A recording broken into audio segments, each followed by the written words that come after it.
Welcome to the 1 year anniversary episode of the podcast. Like the 6 month episode, I've got my other offspring here, Ash. She's going to throw some questions at me and I'm going to do my best to answer them. Welcome to this episode of Dog Leads. I'm Steve Bishop, certified dog trainer. If you'd like help implementing anything I talk about today or any of the other episodes, you can email me at bishopsgatetraining@gmail.com. Before we get started, I wanted to mention I am offering someone a free dog training session. It'll be 3 training sessions plus the consultation at the beginning. The caveat is I want to be able to record it so I can use it for promotional and educational material. So if you're interested, either leave a comment or you can email me at bishopsgatetraining@gmail.com. I'll send you the forms and it's got more information in there and we'll pick somebody and get those done. So what questions do you have for me? I want to say the big one that I want to ask about, I'm surprisingly behind on a lot of the trends of the youth. But one that really stuck out to me, especially because of how close I am to you, being your child and you being a dog trainer, is the whole alpha, beta, omega thing that's been going on, not only with between owners and their dogs, but also just between people. Is like, oh, that's so omega of you, and things like that. And I kind of understand where they're coming from and how they messed up the information, but I figured that'd be a good place to start. Okay. Yeah, that's I did an episode on this. Actually, I talked about it last week also. I'll leave a link to that again. I think it was episode number 7. We're talking about the whole alpha concept. But just to kind of rehash that, when people say they're the alpha, to me, it's an excuse to be an asshole. Talk over people, force them to do what you want what they want you to do. Things like that. Part of the problem when we start talking about alpha and even like punishment and reinforcement and stuff like that is with dog training, we're talking about it from a scientific perspective. Mm-hmm.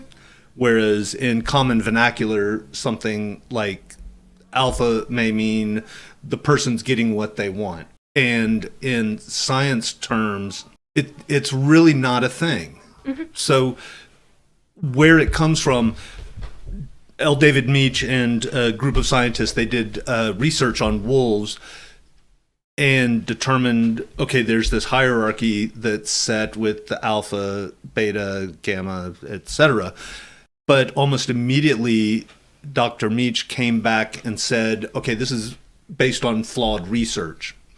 What we have is let me back up. What we have in the wild is a mating male and a mating female, and that's what they refer to them now in scientific research. Mm-hmm. And their offspring are the rest of the pack, particularly males, but sometimes females will leave the pack once they reach sexual maturity and go off and form their own packs. So there's no fight for dominance, hierarchy, becoming the alpha. It's just like human families, the parents set the rules and everybody else is expected to follow along. And sometimes there's a little bit of discipline involved, but it's not a fight for dominance and trying to drive the other one off or anything like that. The thing you have to remember is because they have these packs, they hunt more efficiently because they're a group. And if one of the group is injured, they're not going to hunt as well, so they're going to not eat as well. Mm. When dogs were, I don't want to say domesticated, but they started interacting with humans once humans started settling. Well, actually before that, in the Paleolithic period, but all little details. There's so much to it. It's This, like I said, I've got a whole episode on this, and I'm trying to keep it short. But you? Wow. Concise. Let's put it that way. When canids were coming around human settlements to feed on the trash piles, the ones that were more fearful would run off. And then the ones that were less fearful would stick around the camp and keep eating out of those garbage piles. And so they were in proximity to each other. So just basic genetics, if two dogs or canids have a short flight distance, they're going to breed and probably have offspring that also have a short flight distance and probably shorter, and so on in subsequent generations. So what we end up with, dogs are scavengers, because as they were learning that shorter flight distance or inheriting that shorter flight distance, they were also gaining that advantage of being able to scavenge off of human camps. Okay. So dogs in particular do not have those hierarchies set up. And they all kind of mix together, alpha and dominance. What we'll see is, an example I give all the time is Duncan was crazy about tennis balls. Yes, he was. Puck didn't care, or not as much. He liked to chew the felt off, but he wasn't as focused on them. So if there was a tennis ball, Duncan was going to get it, not because he was dominant, not because he was alpha, but because Puck would defer to him. Another example I gave is if someone came up to me and punched me in the face, who's dominant, who's alpha? Well, it depends on what I do. If I go and punch them back, am I dominant? Well, it depends on what they do back to me. So it's that aspect of a relationship. It's not a personality trait. Any reputable trainer, scientist just does not use it, particularly in the context that pop science has defined it as. You said flight distance. Do you mean like how far the canid travels from the home spot? Or? Well, in that context, it's how far they would run from a person, how close the person could get to them, and how far away they would run. So if a person comes out to throw some trash away, they may be on one side of the trash pile and the dog canid might be on the other side of the trash pile. It may not care until that person comes around. So it's a very short flight distance. You'd actually have to come around before the dog would run off. Likewise, if the person comes out to the trash pile, the dog runs off, and they're like, well, I don't want to deal with that because there's people around, then they've got a really long or far flight distance, and they're going to miss out on eating out of that trash pile. Yeah, that makes sense. So that's your flight distance. Yeah. How close something can get to them and how far away they're going to run. Going back to the whole alpha thing, so going off of what the kids are saying. I hate using that term, but that's the only term I can think of.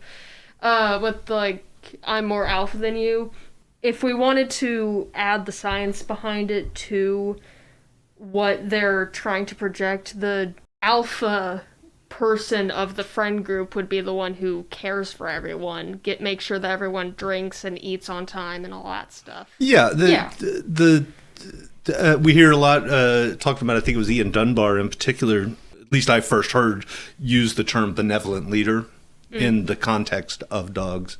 So it's not like a person or a dog standing over another one and it's making sure everybody's eating, make sure they have a place to sleep, make sure their needs are cared for. But again, the dog or the person doing that, the others are in the group are going to defer to that person. So, someone says, hey, have you eaten? Again, are they alpha? Well, it depends on how you respond. Like, they say, piss off, I'm not hungry.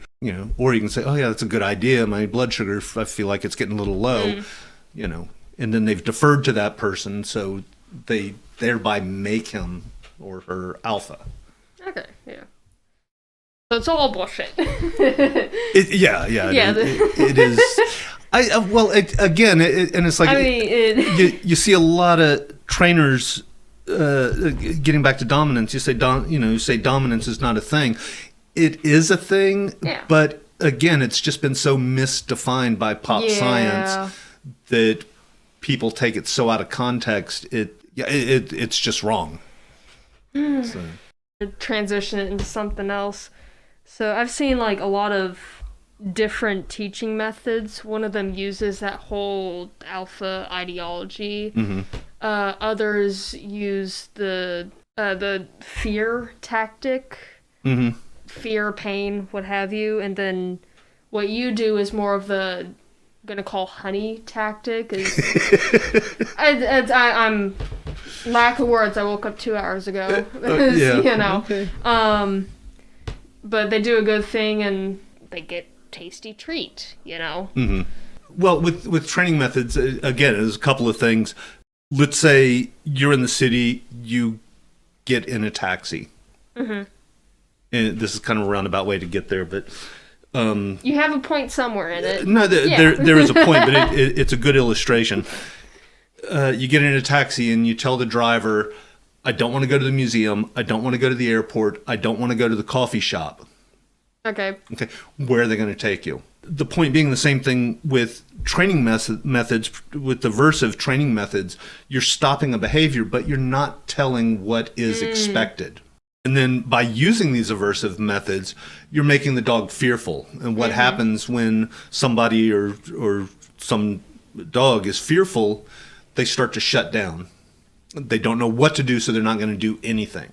With the method I use, which is I don't want to say positive reinforcement, and I've talked about that, I won't go into it again, but it's a reward-based training method, or I like to call it a science-based training method, where we know if the dog, the person, the chicken, the dolphin, the hyena, if they are reinforced for a behavior, they're more likely to do that behavior again, and they're going to do it much better, do it much longer, do it much quicker than if, you know, your taxi driver, again, is just sitting there and they don't know what to do. So they don't do anything. I know where you don't want to go. Where do you want to go? Well, we can go further into the whole prong car thing. I already understand why you showed your class why it was a bad idea. Then the entire family went, where'd you get that from? So, I completely understand. I have a coworker who has a couple of dogs, and she uses normal collars for like everyday things, but whenever she goes on a walk with her dogs, one of them she uses a prong collar on. Not to say don't do this by using pain, but every method she's used to make her dog not run off, not pull, every training method that she ended up using worked for like a month, and then it just stopped working. So now she uses the prong collar specifically on walks because it's the only method that has consistently worked for her and her dog. So, and that's one of the things is punishment does work, but at what cost? Again, you're stopping a behavior, but you're not telling the dog or person or whatever what is expected. Yeah. I should have put a lint roller on this mask before I put it on. My stupid cat. I don't know. I raised 2 cat people.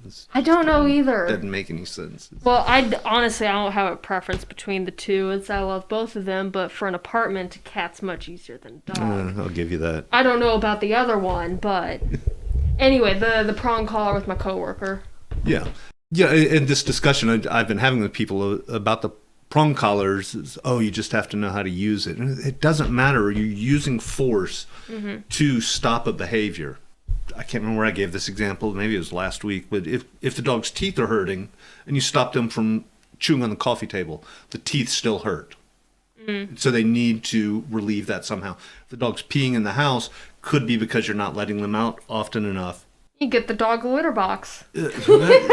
I've heard of it. It will work, or pee pads or something. But you're not telling the dog what is expected. Again, they don't know what to do, so they do nothing. Even if you do know how to use it, you're still relying on force. And coercion. Whereas if you teach the dog, Malcolm is the first dog we've had that was not off-leash trained. And a lot of that is the fact that I haven't worked with him enough. Yeah. And the other part is he was a street dog, and it's just, we go outside, he'll stay close, but he wanders. Yeah. Never mind if there's another dog. Or a car, or whatever. Or a leaf. And Oh, that was the other thing I was going to say. I talked about this in the loose leash walking episode, but real short, there was research done on dogs that had tension put on their neck, whether it was from collars or them someone pulling on the leash, just any tension put on the neck. What it found was over 90% of those dogs had some type of neck trauma. Ooh. And that constituted over 70% of all dogs that had some type of neck injury. Okay. There's the esophagus is there, and I know there's some prong collars, choke collars that don't put tension on the trachea, but you've also got the sympathetic nerve, the is it the aorta or aorta or one of the main veins goes to the brain, goes through the neck. I know what you're talking about, though. The thyroid glands are in the neck. The spine is right there. Yeah. There's all these other things. It's not just the trachea or not just the esophagus. There's a lot of stuff that goes on in the neck. Mm-hmm. And so relying on something where you're putting tension on that is not a good thing. And at the same time, those prongs, what happened, I will put a prong collar on my arm and just give it a jerk, not a hard jerk or anything like that. And you can see the indentations on my arm. Yeah. And one time I did it, I've got 2 scars right here, which you probably can't see on the camera, but where one of them bit into my arm, and I had I have parallel scars now from a prong collar. And if that is a potential, whether you know how to use the prong collar or not, if that's the potential, why would you do that? Everything I do, if you screw up, if the dog screws up, you laugh about it and you try again. Mm-hmm. Okay, and so maybe you do, and again, I'm using the air bunnies, or the skin bunnies, but quotations. The air quotes. Air bunnies. Even if you do, air bunnies. Even if you do supposedly know how to use one of these prong collars, if you screw up, you're never going to know. Well, you never know what the dog is going to do. Yeah. If they see a deer and they lunge for it. What is that going to do to the dog? You can argue it as much as you want, but I will say I've never used one in the over 15 years I've been working with dogs professionally. Never used one before I started working with dogs professionally, and it's in my contract that if you use one while we are working with the dog, it null and voids the contract with no what's the word? We don't give your money back? Yeah, we don't give the money back. There's a word I can't think of now, but... Refund or, yeah. I'm in food service. That's what we call it. Yeah. Whenever I'm with a person, whenever I'm working with Hazel, my cat, I've noticed that I put a lot of your dog training that you've taught me into it and the whole behavioral stuff. Mm-hmm. For example, is any animal, I believe, they're more likely to do the thing you want with the, what'd you call it? Positive reinforcement? Or what'd you call it? What, reinforcement training? Positive reinforcement, something is added to reinforcement is to increase the likelihood of a behavior to happen. Yeah. So, usually that's something good. Treat, money, paycheck. And then food, treat, but I've also ball, whatever. Because you've taught me how to look for emotional signals with the dog's body behavior. Can't figure out the words for life. Body language, but I've learned how to pick that up in people and in my cat and all that, and I know that if I told this to a person straight up, they'd be like, "You're doing what now? You're treating me like a dog?" No, it's not what I'm doing. I'm putting the same logic behind the way I interact with people. Yeah, well, and that's the thing. Psychology is the same, again, across species. It doesn't matter. If it feels good, if it's rewarding, it's more likely to happen again. I'm listening to too many podcasts. Someone was talking about it, maybe Patricia McConnell, which I mention often, but they had, I think it was a relative that would always, they would get on the phone to catch up and the person would start complaining about stuff. And the person got kind of tired of it, and so they were just like, yeah, and just kind of stopped. I mean, they acknowledged what the person was saying, but they just kind of stopped engaging them in conversation when that happened. And slowly over time, the person stopped talking about it. So it was negative punishment. They were taking away their responses to reduce behavior by the person. I wish my coworker would do that. Different coworker than the dog person I talked about. Yeah. Somebody else did the same thing with their husband, another podcast. And in both instances, after a while, the person was like, wait a minute. Are you using dog training psychology on me? It's, like, it's not dog training psychology, it's psychology. Yeah. So, and there are differences. So, like, dogs are very social. So, things that motivate them are going to be different than cats that are generally solitary creatures. So, you have to make those adjustments, but the psychology, the science behind it is still the same. Yeah, it finally found a treat Hazel enjoys, and she doesn't follow. And this is also on me for not doing consistent training. Mm-hmm.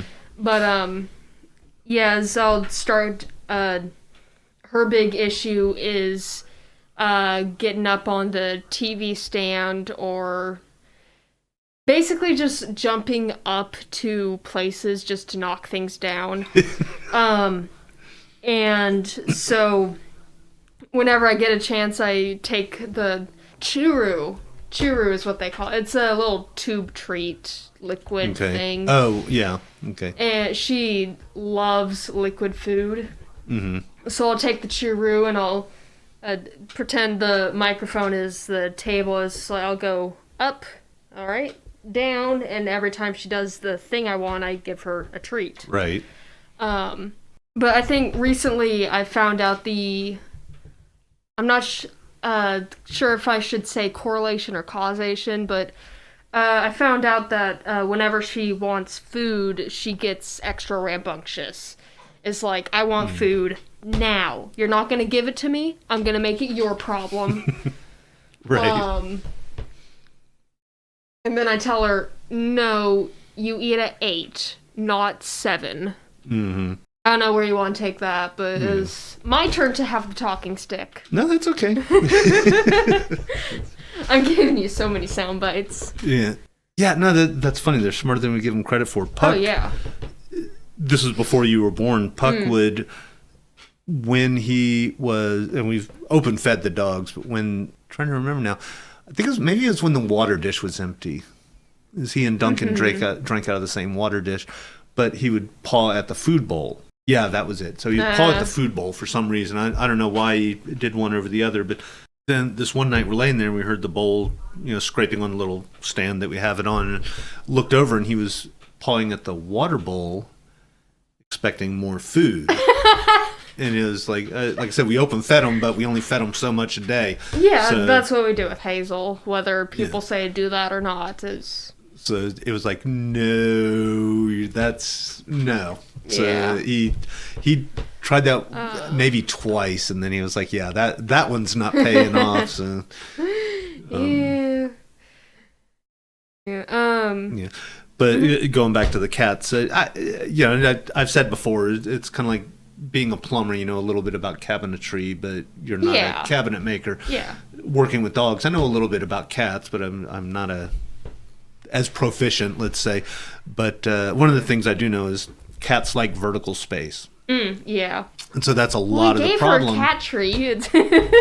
But and that's one of the things you might want to try. I mean, if she digs it, that's great. If she's not really into it, you might want to try moving it around to different places so that she can see what she wants to see while she's up there.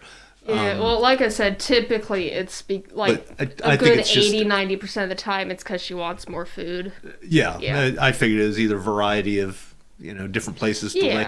TV stands are always big because usually they're warm, particularly when we had the big tube TVs. Cats love to lay on top of them, but of course people would put plants up there and stuff to make it look nice. They're big pieces of furniture, which I don't know if you remember that old tube TV that we had, but I do. Yeah, but they were always warm up there. So the cats liked it, and so that was always a big issue. But it's just that variety and... Yeah, no, I get it, yeah. So the different feeding methods, no matter cats, dogs, birds, wherever the heck you have. With you, and I believe my partner's also been taught to feed animals this way, but the open feeding where you give a certain amount at specific times, but you don't take it away. I've heard positive things about that. I've heard negative things about that, and same thing for you give them food, and then they have a certain amount of time to eat it, and then you take it away. And then also the slow feeders or the puzzle feeders, whatever you want to call them. So I would imagine it's based on the dog or the cat or whatever you have, whatever method you use. For Hazel, I want to start doing the puzzle feeder, slow feeder, or whatever you want to call it. Mostly because I think she eats too quickly. Yeah. What's your thoughts behind the different feeding methods for dogs or cats or whatever the hell you want to talk about? Yeah. Well, it's a dog podcast. Yeah. We can, we're talking about cats on a dog podcast. We can get into the fringes of cats. Again, a lot of this is the same cross species. Yeah. The thing about open feeding is it's more about convenience for the people. Okay. But not really great for the animals. So, for example, when we first got Duncan, I would put food down and he would eat all of it all at once. And so if I was going to keep his bowl with food in it, he would have just kept eating until he was pear-shaped. We did a similar thing with Hazel where we had the not electronic constant feeder things, and she'd eat like 3 times her body weight in 30 minutes. Yeah. So it honestly, it's not the best, and I'm guilty of it. We open feed Malcolm, but he seems to do okay, and we do closely monitor how much he's eating every day. Like I said, with Hazel, she's not eating so fast that she's throwing up, but I do want her to slow down a bit. I remember I'd made a thing as I took a small takeout container, I punched some holes in it and put her food in it. She loved that thing. I don't know where it went. Cats, dogs, they still have those instincts to search out food. Yeah.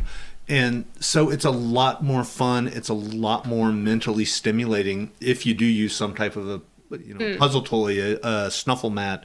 You just take. I know some trainers who take and throw the food out in the backyard and let the dog kind of search it out.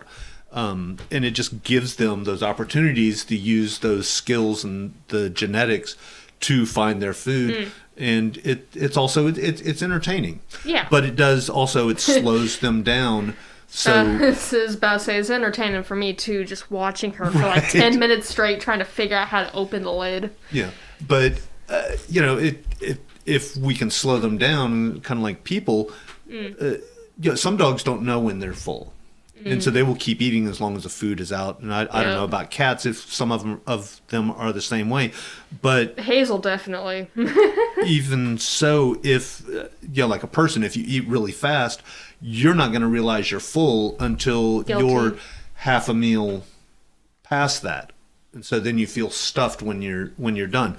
And so I assume it's the same for some dogs and some cats, where if they're going to eat everything that's put in front of them as fast as they can, they're not going to realize they're full and just keep eating, and then we have those weight problems. And it, particularly with dogs, it is a big issue, dogs being overweight.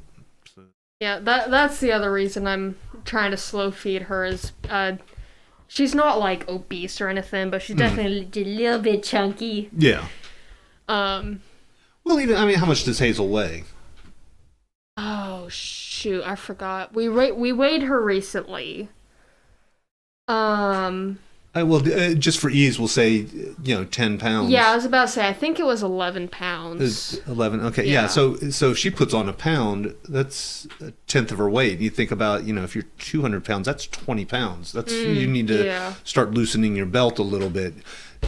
Yeah, so we need to keep it in perspective. It's not just how much they're overweight, but what percentage is that? Yeah. So, yeah, and I think that's where a lot of people, it just doesn't click. It's not that they're stupid. It's just they don't think about it in that way. And it's like, 5% of a dog's body weight is a lot more than a cat. I know that much. Yeah. Well, unless you're talking about like a Chihuahua or El Chupacabra. That's what it says. The El Chupacabra. Oh, the Chihuahua. Yeah. Yeah. Yeah. Yeah. So 5 pounds can make a big difference. Yeah. So we just need to be really careful, and I think cats are the same way or close to it, but close enough. A good rule of thumb for dogs is when you look at them from above, you should see a nice little tuck in their waist. Okay. And when you touch them, you should feel a layer of fat, but you should easily feel the ribs there also. When you take a dog like Malcolm, who's very barrel-chested, there's hardly any tuck in his waist at all. But when I look at him in the side profile, I can see where it tucks up a little bit if he's the optimal weight or close to it. Yeah, and I rely a bunch on that, feeling a layer of fat, but then being able to easily feel the ribs without having to push in really hard. Yeah. So the feeling for the ribs, cats are the same way. And then the other thing, instead of the tuck in the waist, you're looking at the primordial pouch. The little pouch thing. You don't want it to be massive, but a healthy cat, a cat's that eaten regularly, is gonna have one no matter what you do. Right. And then I just remember the other reasons, just like with humans. Any animal, it doesn't matter how much or little you feed them, if they can't get exercise to burn the extra calories that they ate, they're gonna become a little bit extra chunky no matter what you do, unless you just stop giving them food. And that was one of the issues with Hazel. I'll admit I was playing a little bit too rough with her with the wand toy, and she jumped and flipped, and then she went and started limping, so I stopped playing with her for like almost a month, and she didn't become obese or anything, but you could see that she gained weight quickly. Yeah. And coming from someone who struggled with their weight, particularly when I was younger, all these diets, paleo and carb diet and counting calories and all this kind of stuff. The key to losing weight, unless it's a medical issue, the key to losing weight is burning off more calories than you take in. It doesn't matter how you're getting those calories. Yeah. And I'm way oversimplifying this. Oh, yeah. But, it doesn't matter how many calories you take in. So a good example, when I was doing lawn care in Virginia, I was eating a foot-long sub from Subway. For lunch whenever we were close enough and we could go by and get it, and then chips and a drink, and no problem. And I was probably in the best shape of my life back then. After I left that job, I walked into a Subway and I was like, I always get a foot long, and I got about 3/4 of the way through it and I was like, there's no way I can finish this. I just wasn't burning off as many calories because I wasn't doing that manual labor anymore. So it's the same thing with our dogs. Yes. Need to make sure they're getting enough exercise, or we're feeding them so that the calorie intake matches their activity level. Yes. When I was in horticulture, I did the same thing. You saw me, I was eating just as much, maybe even more than you, I think. Right. Like, I started looking up recipes. It's like, I'm so hungry. But then I went back into high school, and my 3-course meal of a lunch went down to, all right, I'm going to have a Rice Krispie treat for breakfast, a sandwich for lunch, and I might eat dinner. Right. I'm not doing as much labor as I was in horticulture, but I'm still... in the food industry, you're walking around and moving, and so I'm I could be doing better, but I'm definitely healthier than I was in high school, and get into that, and this wouldn't be a show about dogs anymore. Yeah. No, it's taking it back to dogs. It was funny. Yeah.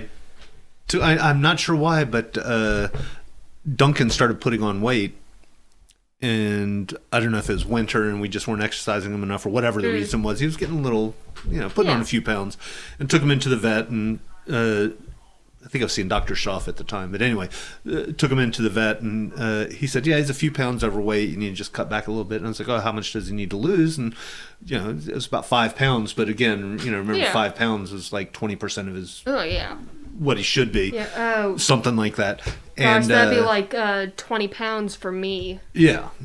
So so we went home, and I can't remember the next checkup he had.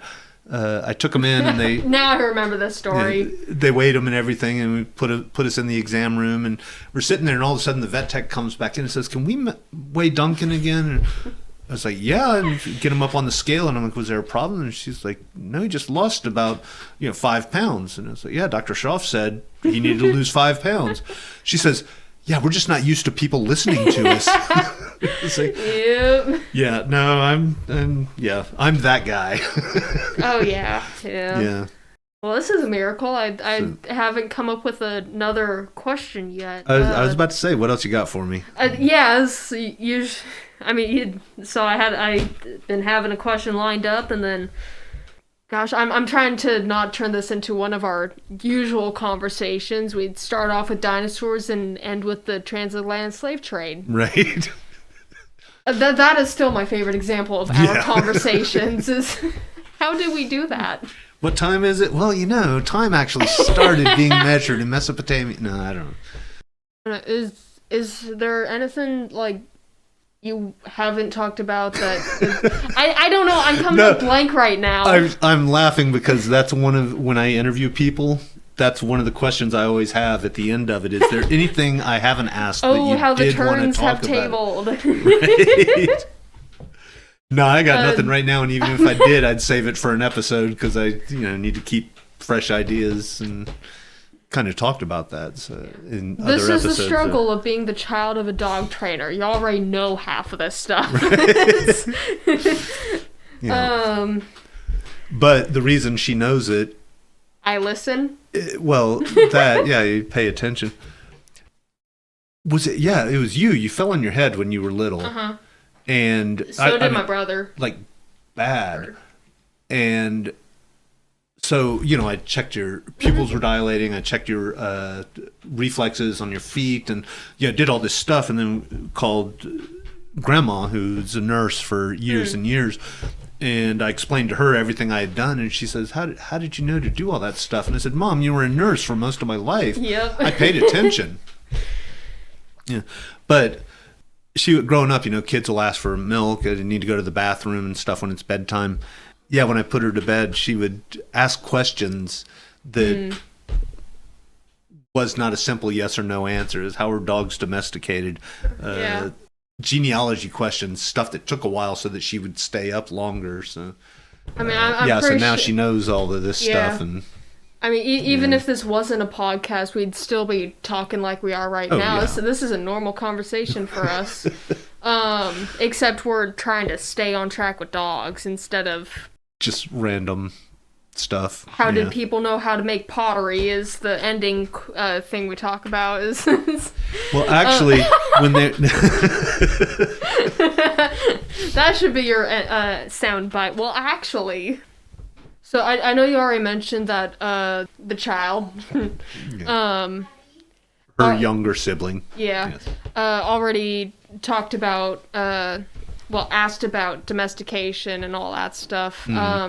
Hopefully I can go a little bit further into that. I think one of my favorite examples that you could see within a decade or however long it took was the fox domestication. Belial's foxes, Yeah. And it's really interesting that dogs versus wolves, more dogs will have the floppy ears, And you could see the same thing with the domesticated foxes, where their ears started to flop. Mm-hmm. Not only that, but again, similar to dogs, their tail started curving in different ways instead of being fox-like, and their coat pattern started changing. The And piebald coats and, yep. oh, now I thought of a new topic. Okay, keep going. No. Yeah. There's just so many. We're back on track. They went into estrus twice a year instead of once a year like foxes, which dogs also do. There were a lot of things that rode along with those genes that they were just, breeding for calmness and affiliative gregariousness, let's say. So, it's fascinating stuff. Dmitry Belayev is the guy's name. It's just fascinating stuff if you want to check it out. Breeding for looks. Yes. So you get into German Shepherds, where Hollywood made the German Shepherd, instead of being at a natural like this, standing, they're like that, pretty much. And pugs and chihuahuas are similar, where they've been bred for looks, so their faces get squished. What made me think of it was a post I saw where a dog breeder started taking historical pictures of pugs, and I hope I'm not popping the mic here, historical pictures of pugs, and breeding their snouts to be natural instead of squished for the nasal defects. And the problem with brachiocephalic, it's called, is with the short faces. It's a technical term, but it just means a shortened nose. People are trying to, subconsciously I guess, but they're breeding the dogs to look more like babies. So the big eyes, that's right, shorter face. But the problem is that snout gets smaller or shorter. What's called the Jacobson organ, which is part of the nasal cavity that helps them with scent detection and I want to say deciphering, but you know what I mean.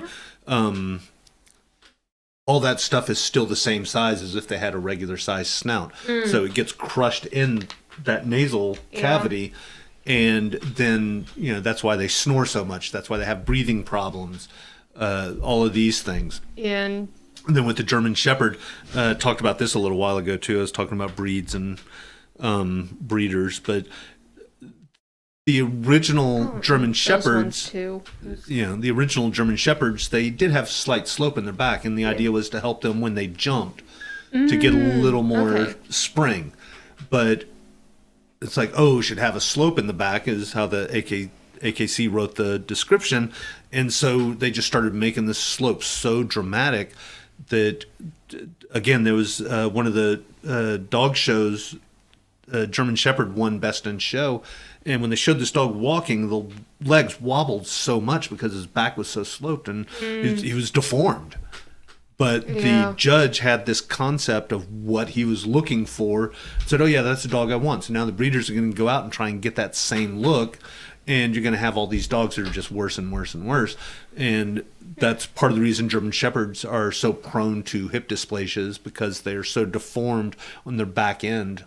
It's it's not natural. Yeah, and some more dog examples. The what's that, dachshund? Well, that's a basset, but bassets and dachshunds, the long dogs. Yeah, they try and make them longer and longer, but their spine is still the same size, so those vertebrae are getting separated more and more. And then, that's causing all kinds of back problems, nerve pinches and stuff like that. Yeah, and then chihuahuas, where their skulls, they keep on getting bred for their skulls to be smaller, and their eyes start bulging out, and their brains start... they're a lot of spaniels, they're doing that too. They want that nice rounded small head, again, to look like a baby. But what's happening is the brain is the same size, and so it's getting compressed, and they believe, and they haven't been able to prove this one way or the other yet, but they believe that is the cause of what's called spaniel rage, where these dogs will just all of a sudden flip out and go really crazy aggressive. They think it's because of the pain of their brain inside this small casing. It's a mess. One of the things I really like is the Dalmatian Kennel Club. They Dalmatians are prone to deafness, among other things. And they went to the AKC and they said, we want to breed Dalmatians back to their progenitors to clean up the gene pool some and get rid of some of these health defects. And for a long time, the AKC fought it. And finally, they said, okay, but their offspring can't be considered Dalmatians. They have to be, I forget, 2, 3, 4 generations back with Dalmatians. So it's a step in the right direction. Yeah, at the very least. It's a good direction. Yeah. But I think a lot of the kennel clubs are starting to recognize these problems and trying to address it. And again, I talked about this, but a lot of the breeders I know, fortunately, they are taking these dogs and they're using them for their original purpose. They're not concerned about how the dog looks. But the nice thing about getting a breed is you have a general idea of the personality traits and the activity level and the health requirements and that type of stuff. So there's a reason to want a specific breed, but at the same time we have to be really careful that the dogs are bred for what they are bred to do, not because of how they look and all of that inbreeding. More on the whole aggression thing, and this is more human incorrect information that we've gotten over the years. The pit bulls and the mean dogs, quotation marks, mean, as people fear them because they look mean, but pit bulls, bully breeds. Yeah. And I read it started clicking for me. I read that originally they were meant to be family dogs. Is their whole, what's it called? The reason people like it. There's a singular word for that phrase. The pull. Oh, okay. I know you were gonna come up with a dictionary word. I had nothing. The pull of the pitties is that they were great family dogs with kids and all that. Yeah, they used to be called nanny dogs because they were so good with kids as a rule. And again, we talk in generalizations. We don't want to. Yes. Yeah, every dog's a little bit different. And again, Duncan was the most Britney I've ever met, but loved him to death. So you get, the bullies, the pit bulls that were not great with kids, but as a rule, as a generalization. But the thing, let me do it this way. I think the bully breeds, it has remained so pervasive because of the internet. Yep. Usually there's like a 5 to 10 year turnover. So in the 1800s, bloodhounds were the dog that everybody feared. In the 70s, I remember German Shepherd. Oh, you don't want to get around a German Shepherd. They'll turn on you. What was the other one? Dobermans, 70s and 80s. Oh my gosh. And these are dogs that were used for protection. The bloodhounds were used to chase slaves. Yeah, the police dogs, is to generalize it, is right. And then you've got those protection dogs, and then so there's reasons behind it, and a lot of bully breeds. Again, that's an overstatement, but some of the bully breeds were used for bull baiting and boar baiting. Meaning they would fight with them. And so like, hey, let's put the dogs together. And so then they've got this vicious attitude and people bred them to fight. Yeah. So, I mean, there's a reason, there's always a reason behind it, although it's not really a good one. No. But, I've said before, I've been training over 15 years, group classes. I've got 6 classes, probably average about 6 people in each class. I don't know, hundreds of dogs. I've worked with several bully breeds. I was about to say, you've been dog training since before I can remember. Yeah, well, you were about 2 when I started, so. But I've never had a problem. Yeah, in my opinion, they're just the sweet. I have a neighbor with a bully breed, galoops. And she just, he just loves, and oh my god, it's the human who I live next to and pet me, and I think I surprised a guy. I was out at one of the parks, and this guy was out walking his dog, big pit bull, and I said hi, and I looked at the dog, and I could tell she was just oh, so happy to see me. Oh, yeah. And of course, just politeness. You always want to ask before you interact with the dog. But I was like, you mind if I pet her? And he said, oh, yeah, go ahead. And so I've started talking to this guy. And, I don't want to say we struck up a friendship, but we're very cordial to each other when he walks his dog the same time every day. So when I'm there, I see him, and I just go up, and this dog is just, the wiggle butt, because it got the little nub tail, so the whole butt's going. And it's like, who would be afraid of this dog? I know. It's ridiculous. Gosh, yeah, yes. but that's where that fear comes from. It's what the dogs were used for. And I will say, I can't remember if I mentioned this in a previous podcast, but over 80%, and this is a study that was done a little while ago, over 80% of dogs reported in the media as for dog bites or attacks are misidentified. Oh, I got a great story after you finish. Yeah, so they'll say a pit bull type dog when it may have been a lab or something like that. Yeah, and they will always make a point of, it was a pit bull type dog, or it was a bully breed, or they will say it was just a dog. If it was a lab or a setter or whatever. So the media has really skewed the perception also. Prejudice? Well, it's a bias. Yeah, bias. It's I don't know that I go so far as to say prejudice, which they're, like... I knew it wasn't correct, but it was close. Yeah.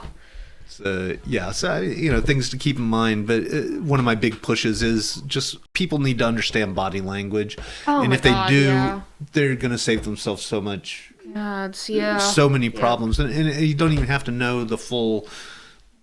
everything. Like I've spent hours studying this stuff, and you don't even have to do that, but just some of the subtle signs, the lip licks, the lip curl, the yawning, look aways, just really low stress signals, to back off. Yeah, I think my immediate 3 are ears, tail, posture. If I'm close enough, I start looking at the mouth, eyes, facial expression to really define, instead of happy with the ears, tails, body language. I can look at the face and be, he's not just happy, he's elated. More definition. Good word. That was weak. There we go. And I can use that to sync up the... Hey! So, it's just more definition. The whole bully breed, human psychology of it is they're aggressive animals, and they're just so mean. And and you're going to look for excuses to, it's called confirmation bias. You go in with a preconceived notion. Everything's going to prove that, instead of, just objectively looking at the situation. My brain immediately went on a tangent. It was like, no, we're talking about dogs. Right. Yeah, I don't know. I think that's a very happy note to end off with. It's just, I know I'm happy just thinking about the bully breeds. They're just so cute. I think I'm going to go out to that park tomorrow and see if I can catch the guy. Okay, so we'll wrap up there. Hopefully do it again in another year. If you haven't subscribed already, please do. I'm still trying to get up to 100 subscriptions. And here comes Malcolm. Thank you for joining me today. If you found today's conversation helpful, please take a moment to like, subscribe, and share it with a friend. It truly helps the podcast grow. If you have questions, a topic suggestion, or you want to schedule a private training session, leave a comment or email me at bishopsgatetraining@gmail.com. Thanks for listening, and we'll see you back here next week. What was my point? I don't know.